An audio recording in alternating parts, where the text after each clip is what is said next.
don't have too many swords running around anymore. Our technology has advanced a little bit and things have changed. And so if you were enlisted in the Army today, you would be given one of these, a gun, so to speak. What? It's the trigger's locked. It's not electronic trigger. This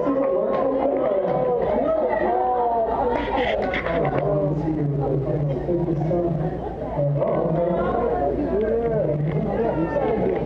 I was wondering why you had all that paintball stuff on.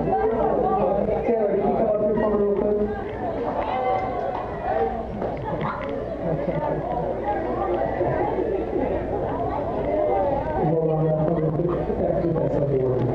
Now, if you were enlisted in the Army, you would find yourself being given one of these weapons. This is going to be fun. I'm so excited. Everyone's looking at their phone now. This is great. You have not to rush that far too much. This is a generation.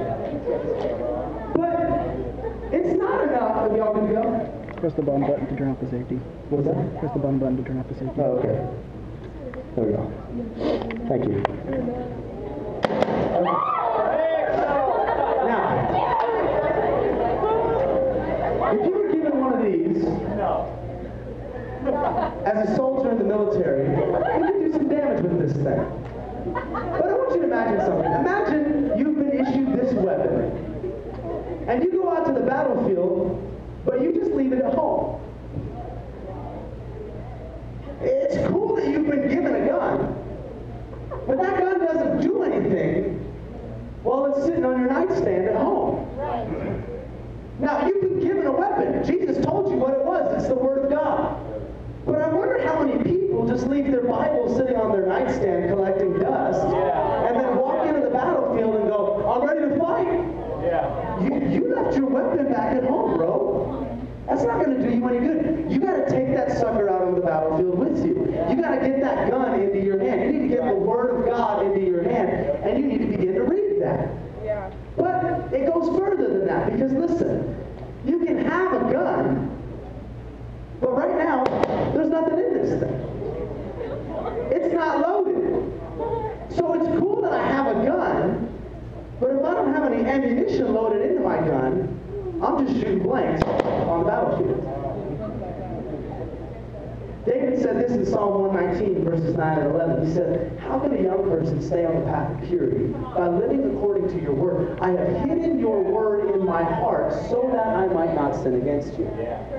In other words, I'm locked and loaded in my heart, and I have the right ammunition necessary for the battlefield that I'm walking onto. Listen, you know what battles you're going to face. You know what your temptations are. Men, you know that when you walk onto your school or when you're sitting alone in your room, there is going to be a temptation to look at stuff and say stuff and touch stuff and do stuff you know you have no business doing. If you're going to walk into that battlefield, it's about time you lock and load some ammunition from the Word of God inside your heart so that you know how to fight in the midst of it. You need to have Psalms locked and loaded in your heart, hidden in your heart so that you can say, no, my eyes will not behold any vile thing. You need to have Proverbs chapter 5 in your heart. You say, no, I'm not going to go near the door of the promiscuous woman's house. I'm not going to lose my ears to the evil one. I'm not going to lose everything I've worked for. You need to have the Word of God in your heart so that you might not sin against it. So you got to get this thing loaded up. You got to have some ammunition. You got to have a clip for your gun. Magazine. Tim. It's a magazine, not a clip. Excuse me, a magazine. Don't forget to start the lever. Oh, yes. But this is great. I got a loaded gun.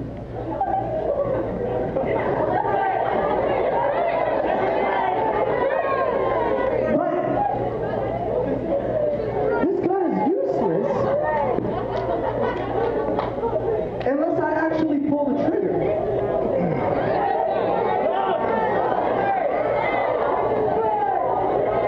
Now listen. Calm down for just a second. I'm not going to shoot anybody yet.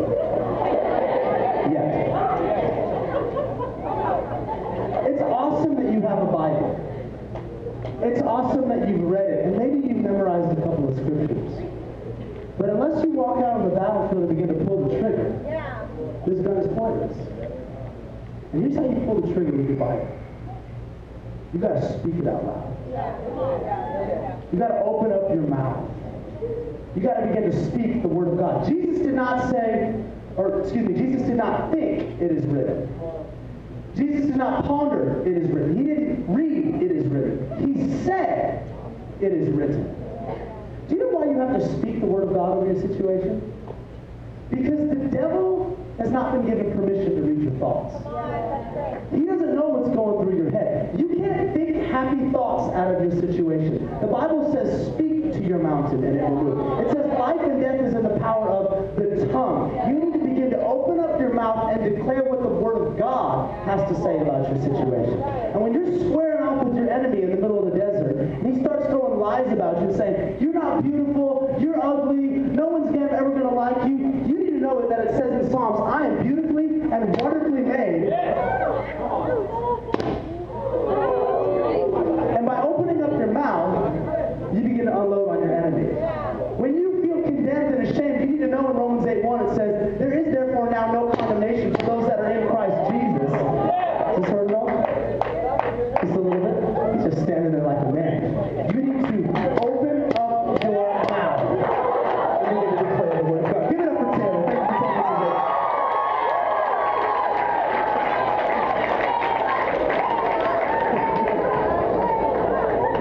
That's awesome. Now you're glad you came to church tonight. You saw someone get a little bit of people. Listen. Come back to me. It's awesome that you own a Bible. Read it. It's awesome that you read the Bible. It's awesome that you got some goodness in your heart. You need to begin to open up your mouth and make some declarations over your situation. Holy mother of God, that hurt. Oh. Yeah, that hurts a bit. Actually, it hurts a lot. It hurts so much. Okay. Keeping it real, Jen, guys.